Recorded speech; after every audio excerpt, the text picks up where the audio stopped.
Well, as I mentioned, it's my great honor to welcome Patricia Dorf. She is the Editorial Director at the Council on Foreign Relations, an independent, nonpartisan membership organization, think tank, and publisher dedicated to being a resource to better understand the world and the foreign policy choices facing the U.S. and other countries.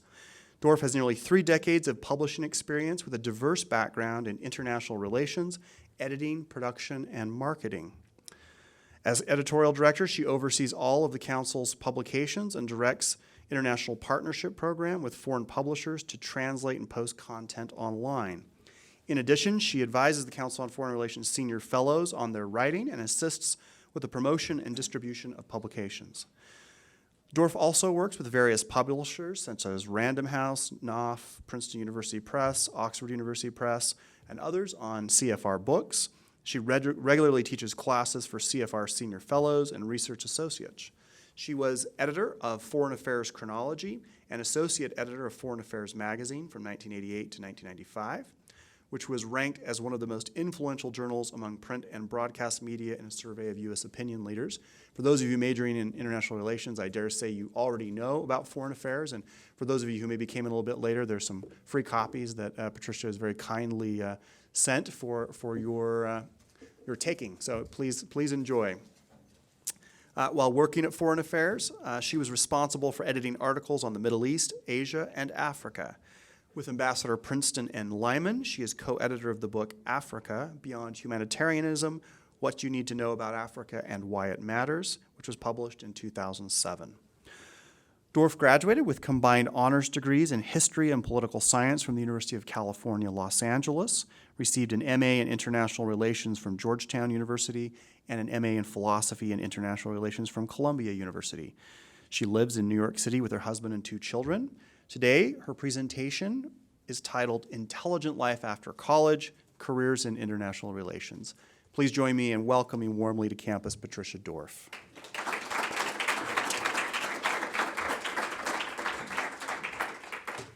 Wow, that was great. And I attend a lot of meetings at the Council on Foreign Relations, and I have to say, I'm very, very happy to be here. It is a tremendous pleasure to speak with you today. I want to thank Corey for inviting me. I meet a lot of professors while working at the Council on Foreign Relations, and Corey is one of the best, a truly committed and enthusiastic educator. He cares deeply about his students and the IR program here, and I can say that you could not have a better advocator. My speaking to you today came out of a conversation that Corey and I had in June at the Educators Conference, which is organized by the Council on Foreign Relations. As editorial director of CFR, I'm always interested in our publications and how they're used in the classroom, and what CFR can do to better reach out to professors and students.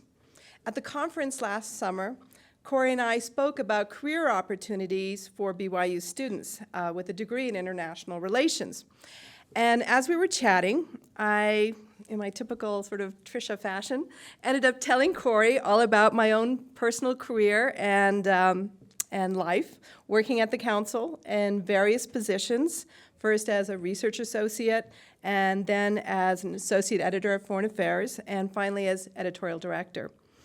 I also shared with Corey a little bit of my own personal history about my being raised in a Catholic family, about my brother's and my mother's conversion to Mormonism, my own conversion to Judaism, and my special connection to BYU, where my brother, Michael Dorf, is a math professor, where my sister-in-law, Sarah, used to teach at the library, and where many of my nieces and nephews, and we hope others, will someday be our students here. Needless to say, I have a very soft spot in my heart for BYU, which is why I was very enthusiastic about coming to speak here today.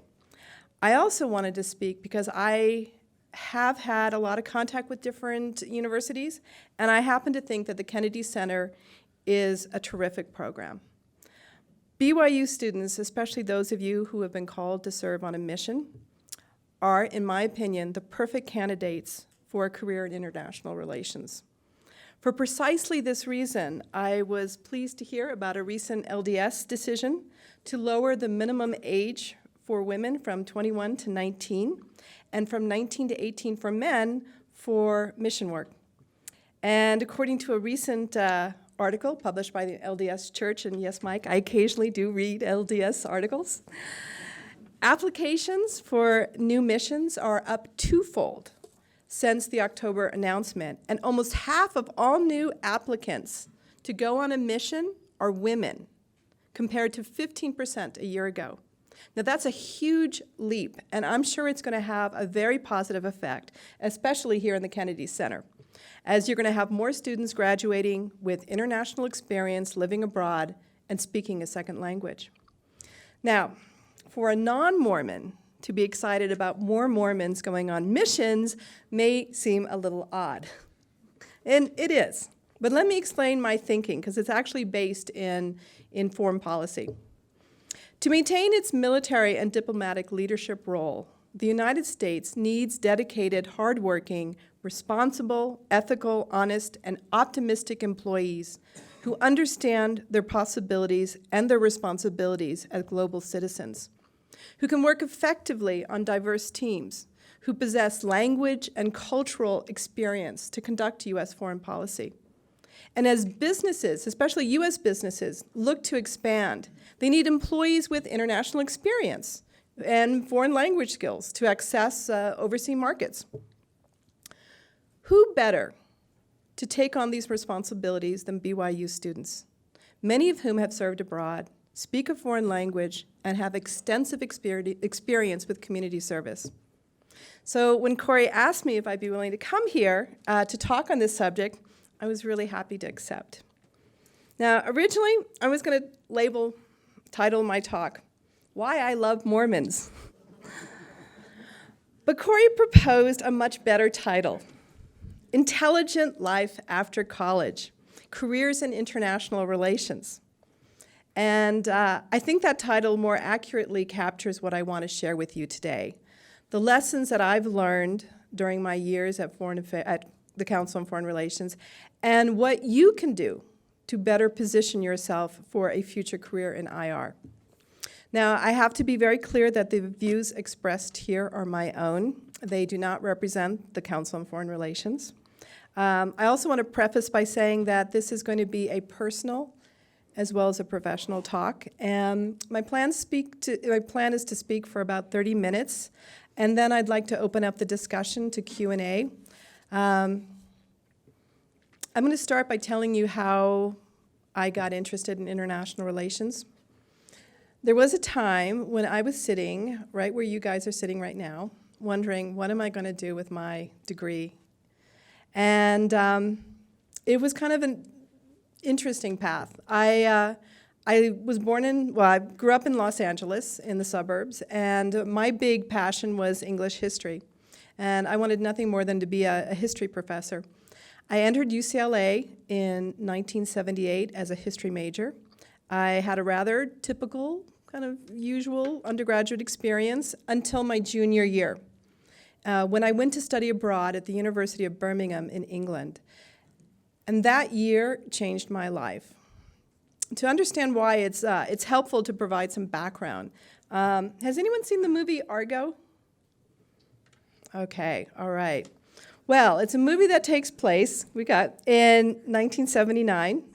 And at the time, the issue of the day was the Iran hostage situation, and also upcoming elections. Ronald Reagan was running as president on the Republican ticket. Jimmy Carter was then president. Living abroad during an election year is always interesting, but that year it was especially interesting. No one in England took Reagan seriously. I remember a professor of mine telling me at the time, Americans won't elect Reagan as a president. He's an actor. Well, that goes to show you what history professors can do to predict the future. But it was a challenge to live abroad, having to explain U.S. foreign policy, when at a time there was little to cheer about. Americans were being held hostage in Iran. Gas prices were at an all-time high. Inflation was out of control. And the United States was seen as a declining power, with Russia and China on the ascent. And there was very little that you could point to be proud of. Now, how many of you have lived abroad? Oh, wow, this is so cool. So you know, when you go abroad and people find out that you're Americans, they love to talk to you, right? They want to talk about a foreign policy. And they want to, ask you all these questions like, why are you guys doing this? And why does the president do this? And it's the type of thing where it's as if, they'll start to tell you what America should be doing, criticizing American foreign policy usually. And it's as if you have this, cell phone direct to, the president, just call him up in the White House and say, okay, yeah, I met this guy and this is what he thinks that we should be doing. Now, my thing is that when I went there, I was a history major. And I didn't know a lot about foreign policy, so I was at a complete disadvantage. I felt that suddenly I was thrust into this situation where I had to be a representative for the U.S. government. So to catch up, I started reading newspapers and listening to radios and radio stations, anything I could do to learn more about international relations. And I found that I really, really liked it. There's a quote once, when JF Kennedy was running for president, he originally had been, I think, a history major. And somebody had asked him, why didn't you stay as a history major and continue on? And he said, the reason is because I wanted to make history.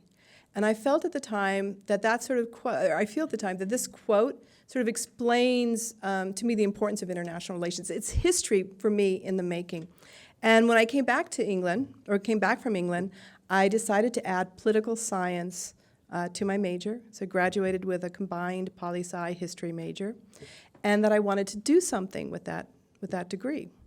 Now, this was a bit of a problem because although I knew I didn't want to be a history professor anymore, I really had no clue what it is that I could do with an IR degree.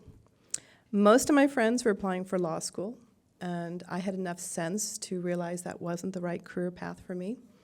So on a whim, I decided to apply for the IR program at Georgetown, which I was accepted. And I enjoyed my classes so much that I decided I wanted to continue my studies and go on to PhD program at Columbia. Now, after studying the PhD program for Columbia, you study for 2 years and you take a comprehensive. When I took it, it was a 2-day test. And 40% of the people who take the test don't pass. So, no pressure. You're allowed to take it twice. If you don't pass the second time, all those years, doesn't matter. I was fortunate to pass the exam, basically because I think I studied with some of the best students, and I was lucky to get in a really good group, and was going to write my dissertation. So I'm thinking about what I'm going to do for writing my dissertation. I get a phone call from a former professor of mine from UCLA who had just accepted a position as a senior fellow at the Council on Foreign Relations, and he wanted to know if I'd be interested in working with him as his research associate. So at the time, I wasn't very familiar with CFR. How many people know, I've heard about the Council on Foreign Relations before? Well, you guys are better than me. Because at the time, and I'll also say that I think it's a credit to the council that we've done a lot of outreach and national since then. But at the time, almost 30 years ago, I really wasn't familiar that much with the institution. Although I knew about the X article, I knew about foreign affairs, but I didn't realize what a terrific program it was. And because I had no other job offers, I wasn't really even looking for a job, but I had no funding. So I wisely decided that it would be a good idea to join CFR and to park myself there for 1 or 2 years and write my dissertation. Word of warning, write your dissertation before you get a full-time job. I never finished my dissertation, but I did end up staying at the council, and my 1 or 2 year plan has since grown to 27 years. I've been there all those years because the council's been very good to me. I've had an opportunity to move around the various departments, and I've been able to carve out a flexible schedule, which allowed me, and this was very important, to raise 2 children in New York City while I was working full-time. Now, most days, I think I have the world's best job. Working for an organization whose mission I believe in, promoting a better understanding on American foreign policy issues, and editing some of the smartest people on topics that I genuinely find interesting, like 70% of the time. Economics, I don't know if any of you are econ majors, but economics is kind of not one of my favorites. But doing work that, most importantly, occasionally actually has an impact on policy. I remember once time our former president, Les Gelb, saying that if we have an impact 15% of the time, that's really good. Those are good numbers. And I feel that, this is a big issue at the council on how we measure impact. How are we reaching out to our constituents? How are we affecting foreign policy? How are we affecting U.S. policy? But it's something that I know the council's been working at, and I think the fact that so many people here know about us speaks both to our mission as well as to the caliber of you guys. So I've been in a supervising role here at the council. I've read thousands, probably, of resumes and cover letters. I've interviewed hundreds of people. So I have, I think, a very good idea of what makes an ideal IR candidate, what they look like, and what their options are. Before coming here, I spoke to about a dozen of my colleagues at CFR about this talk. I was very excited. And I asked them, what advice would you give? And it was a really interesting exercise because most of the people had very similar suggestions and answers on how to better position yourself for a career in international relations. And I wanted to take that time here to share some of their advice with the thought that these suggestions might be helpful. So, what can you do to better prepare yourself for a career in international relations? Across the board, the number one advice was the same: study abroad. Most of my colleagues studied abroad, and every one of them said it was one of the best decisions they made. Now, for those of you here, I'm also going to wave you in, those who have gone on a mission. I have my own nephew who did a mission in Taiwan, his wife is sitting here, and who's been working for 2 years and is now looking to go to law school next year.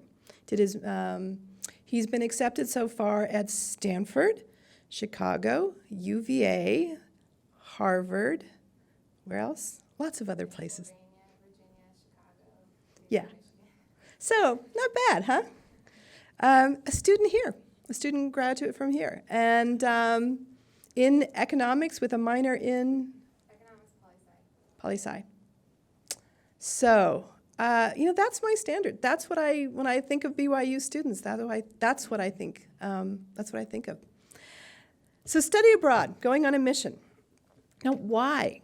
Why is studying abroad so important? Well, first, it's the best way to learn a language. Total immersion. You're surrounded by the language on a daily basis. You're seeing and hearing it in the proper cultural context. And as many returning missionaries will tell you, learning happens most quickly when you're totally immersed.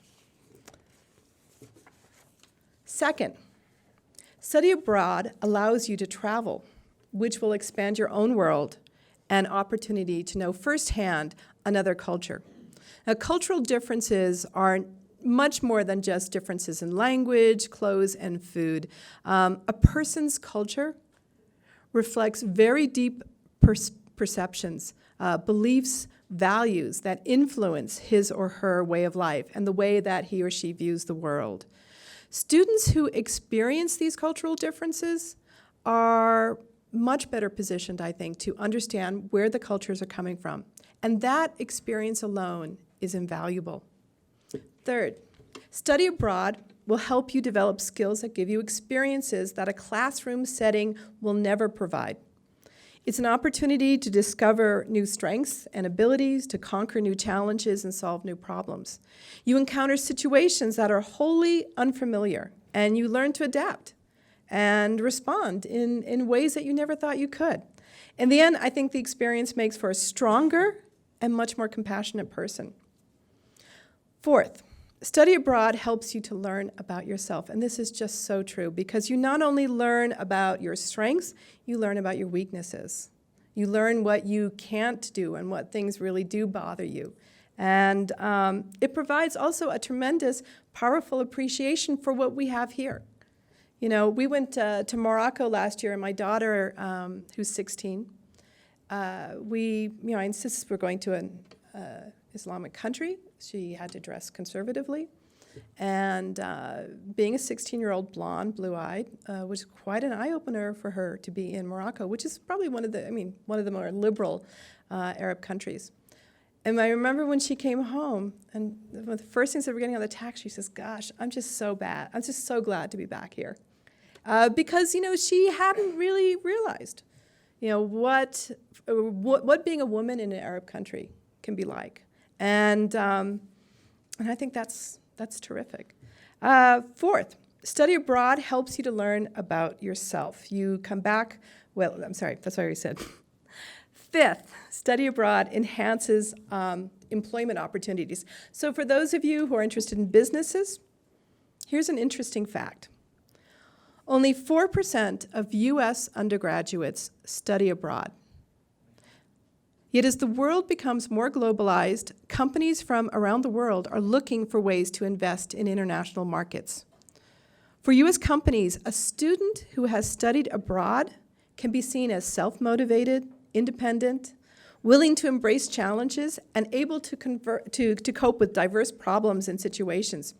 Your experience living and studying in a foreign country, negotiating another culture, and acquiring another language sets you apart from the majority of other job applicants. So in addition to study abroad, my colleagues also stress the importance of, not surprisingly, learning another language.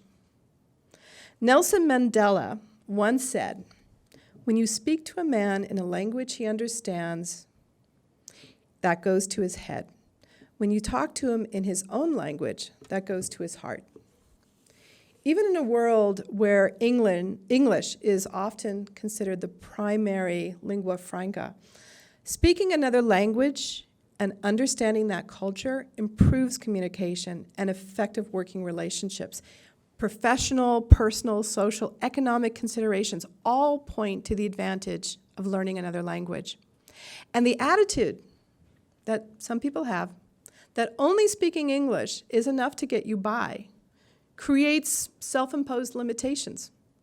To remain what my husband calls monolingual stunts your educational development, restricts your communications and thinking abilities, and denies you the ability to understand better the world. It's also wrong to think that speaking English is enough to get you by. We all tend to think that English is the universal language. But some interesting statistics, according to the CIA World Factbook. Only 5.6% of the world's total population speaks English as the primary language. That number doubles when people who speak English as a second or third language are counted. So by conservative estimates, nearly 4/5 of the world's population does not speak English.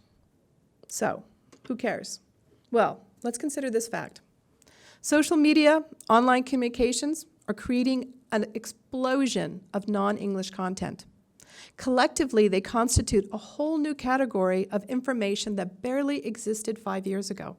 For example, every single day, 60,000 new websites are added to the web. Over 140 million tweets are created on Twitter. 1.5 billion pieces of Facebook content are created, not all by my daughter.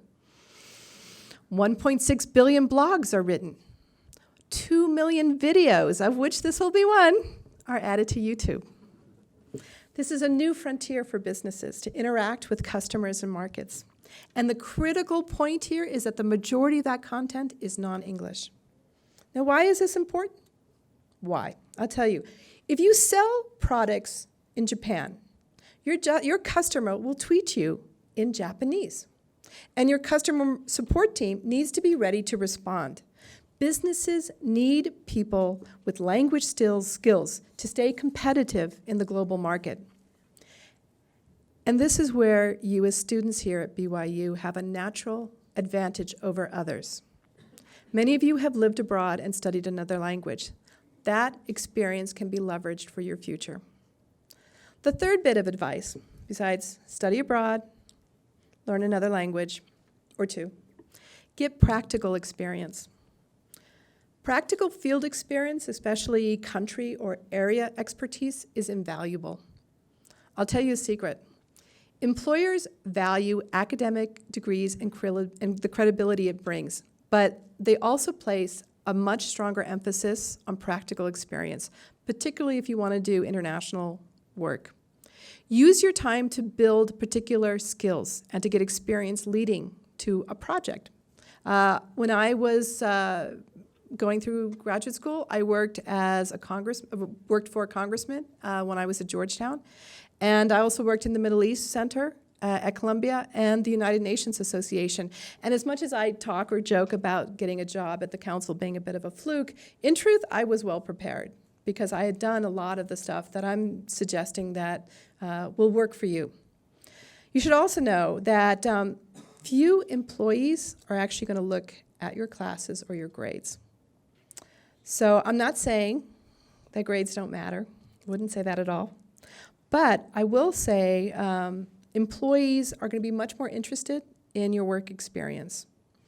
And sometimes it's not even things that you would normally think about. My son right now, in fact, he called a half an hour ago to tell me that he's really frustrated. He works on a board at an organization at Tufts, and it involves a lot of emails. He's got an event coming up, and he needs to get people to come. And he's frustrated because he's sending out emails and he's having to do this follow-up, and it's just a lot of time. And I said to him, that's terrific, because these are life lessons that will translate into something valuable when you try to get a job. So don't disregard the effort that you put into your church, your community, your various interests, because you can use those experiences and you can use that to learn essential communications and organization skills, which I guarantee will be much appreciated when you start to work. Fourth and final, be realistic. I don't know about you, but I think we all want to work at the UN and get a glamorous job at the State Department with a posting at the U.S. Embassy in Paris. At least I did. Now, those jobs exist, but they're very difficult to get into, especially if you only have a BA. To get a job specifically working with an international corporation or working abroad, typically you need a master's or some other higher degree. Many people choose to get a master's in IR and then pursue a degree or a career in the State Department. Although the State Department says that it takes new recruits with only a bachelor's degree, about 70% of the people they take have master's degrees. So that kind of gives you an idea of where you may be as you graduate with a BA. So by being realistic, I want you just to consider applying for jobs that may not be your ideal ones, your ideal pick, but ones that will give you the skills and experience for making that leap to something that's closer to your heart, or preparing you for graduate school if you decide that that's what you want to do. Now, the second question I asked my colleagues is, what can you do now? You as students, what can you do to improve your chances for getting a job in international relations? There's no clear career track or easy formula. It's a combination of several factors: the right experience and training, an understanding of the field, connections, and especially, in my case, luck. But there are things that you can do now to better position yourself. First, make sure you have a strong, clear, and compelling resume and cover letter. Spend a lot of time on it, seriously. Take advantage of the BYU's Career Counseling Center here. They have terrific resources. Remember, your professors want to help you. They want you to do well. Don't be shy about taking advantage of their office hours and asking for guidance. That's one of the reasons they're here. I sometimes ask my students who, when they're interns, if they had the one regret they had when they've graduated. And one comment I hear a lot is, I wish I had taken advantage of office hours more. So I tell this to my children. I'm going to tell this to you. Go to office hours, talk to your teachers, establish relationships, because they're teachers because they want to help you and they're here for you. In addition to a strong resume, conduct informal interviews. Most people are going to be very happy to talk about their jobs. I'm very happy to do that. It's an excellent way to learn about an organization. As you probably know, the Kennedy Center website has on its website several lectures, people who have given talks on careers. I actually watched a number of them because I wanted to sort of figure out what it is that, what I could bring to this conversation that would be helpful to you. And it was amazing.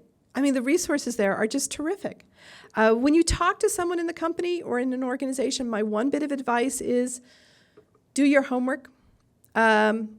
Look up the company's website, check out their history, know their goals, what their current activities are.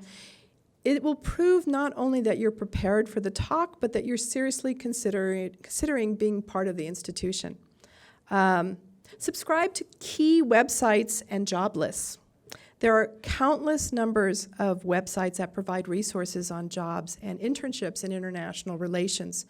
And some of the best, the ones that the council uses, is Indeed.org, Idealist, and my favorite, foreignaffairs.com. We have our own career website. We curate postings from all different resources for economics, development, policy, and put them all in one website so you can go and see what job offerings are available. Use your connections. Let your professors, your colleagues, and friends tell them that you're seeking a particular type of job. I mean, don't be shy. Again, career centers are terrific resources. Explore funding opportunities and apply for international grants to learn another language or to live abroad. This is one thing I wish I had done. Many of my former interns and CFR staffers get Fulbrights, which give them an opportunity to study a modern language. There's also the Boren Scholarship and Fellowship, which provides funding for studying abroad in areas that people typically don't go. There's basically a lot out there. And it's a question of you going and looking. And again, this is where your teachers can help you. Your professors are, they know these grants and fundings, and they're more than happy. In fact, it's to help you to apply. And you should definitely take advantage of them.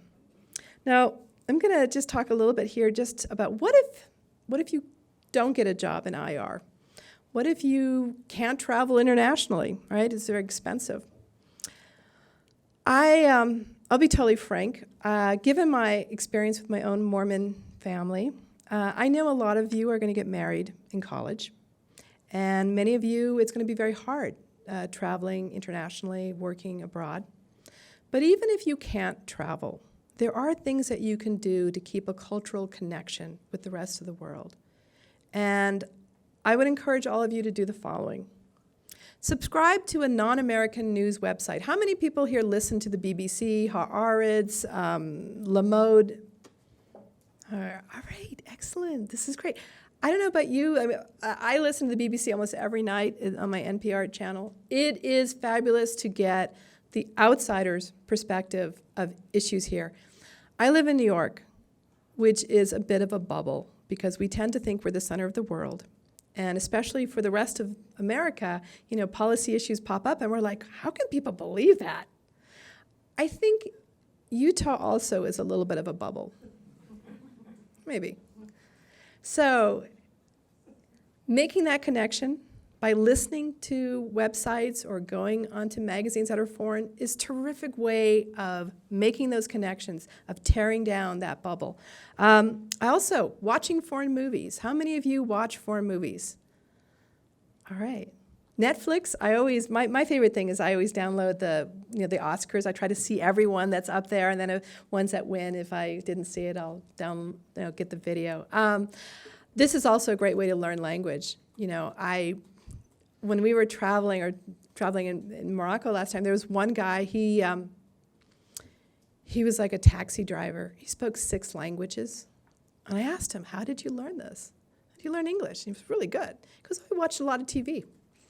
So, watching foreign films, it not only sort of allows you to explore other cultures, but it'll help you with your foreign language. And my favorite, read vast and read wide, especially books by foreign writers and about other countries. Reading allows you to explore such a large university that we normally wouldn't necessarily connect with. It expands our world. It's a great way to understand other cultures. Reading essays, novels, poetry. I don't know, my thing is I always try to read the Booker Prize shortlist, as well as people who've won the Nobel Prize for Literature. And it's fascinating. The one that just won this year, the Chinese author, is very controversial because of his writing is not political. And it's been interesting to watch the reaction in China to his having won this terrific award. In conclusion, I just want to close by sharing a conversation that I had with Linda Hamas, who's the new publisher of Foreign Affairs. When I was telling Linda about this talk, I actually read one of Corey's emails. I hope, Corey, that was okay. It was the one where you wrote, somewhat in jest, the APSIA program falls into 3 categories: save the world, run the world, and own the world. Well, joking or not, Linda liked that phrase so much that she wrote it down, thinking that it would make a great FA ad. And I think it's revealing that the target audience for foreign affairs is identical to the audience here at the Kennedy School. It reinforces my own thinking that you students here have the skills and experience to be the next leaders. And whether or not that happens is really in your own hands. So I'm going to open it up for questions if people have, and then I can talk a little bit on those things if people have questions. Just ask you to wait for the mic and then tell us your name and what you're studying so we know who you are. No questions? All right. Give them a second. First one's always known. So I just had a little question about the grants that you were talking about for learning a new language. Oh, sorry. I'm Paulo Araújo. I'm studying international relations. Mm-hmm. And about the grants for learning a new language, would that be going to a foreign country to learn a new language? Or? Most of those grants involve going to a foreign country. When I was doing this research, I actually Googled learning a foreign language funds grants, and you wouldn't believe the information, the number of programs that came up. I'm sure Corey could talk in particular or has resources, but they will basically pay you or subsidize you to go to another country to learn a language. And sometimes that's a country that maybe has nothing to do with your field.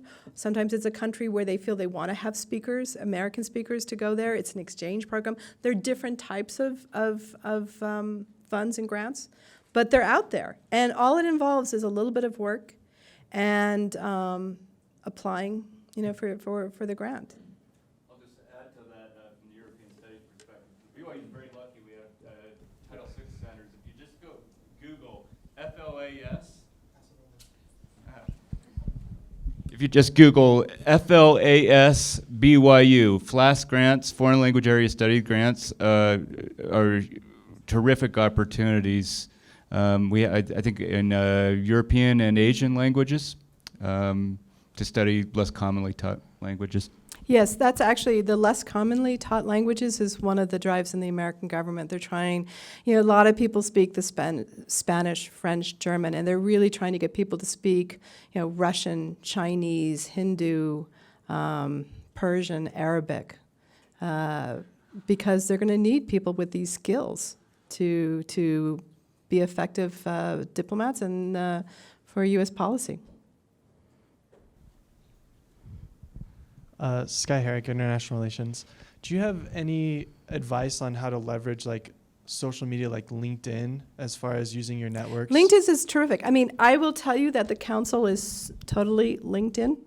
We have, and I would encourage all of you, out there I have flyers that I brought, one of which is on social media.